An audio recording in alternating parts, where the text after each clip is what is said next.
Très bien. Avant de commencer l'installation, nous allons faire un petit tour sur la documentation officielle pour valider ensemble les prérequis. Donc, les prérequis sont très importants pour réussir une installation d'une application.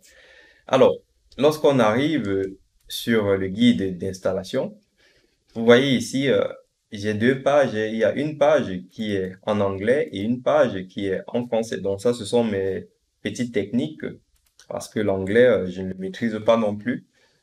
Et regardez, quand je fais la traduction, vous voyez, il me dit ici casque et ici c'est Helm. Sauf que Helm, c'est une plateforme en fait qui héberge des packages pour Kubernetes. Donc Kubernetes, c'est un orchestrateur pour ceux qui ont fait un peu du DevOps. Et donc, ça, ce sont des informations importantes parce que, voilà, à partir de ces informations, on sait qu'on peut facilement orchestrer, OpenNMS, que OpenNMS intègre des API, qu'il est compatible Cassandra, Elasticsearch. Alors, ça, c'est très important. Il faut installer des kits de développement Java pour que l'application tourne. Kafka, c'est pareil. PostgreSQL, c'est la base de données qu'on va utiliser. Donc, vous voyez qu'il n'y a pas de MySQL ici.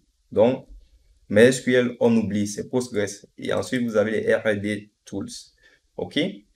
Donc, si je viens ici, configuration d'un horizon OpenNMS de base, on vous dit donc qu'ici, les environnements pour installer du coup notre application sera RHEL, donc Red Hat, Linux 7 ou alors CentOS.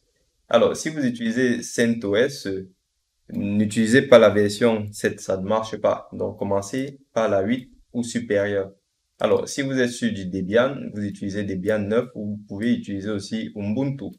Alors, moi, je vais travailler essentiellement sur Debian parce qu'il est léger, hein. Donc, si moi je l'ai installé, il fait 600 mégas. C'est vrai que lorsque vous téléchargez cette version-là, vous avez 600 mégas, mais il manque beaucoup de paquets et je n'utilise pas l'interface graphique. Donc, c'est la raison pour laquelle je juge que si aujourd'hui vous vous formez sur OpenNMS, c'est parce que vous connaissez quand même Linux. OK? Et ici, on aura besoin d'installer OpenJDK 11. Voilà. Donc, oubliez CentOS 7, ça ne marche pas très bien. J'ai essayé, ça ne marche pas. Après, vous pouvez tester si ça marche.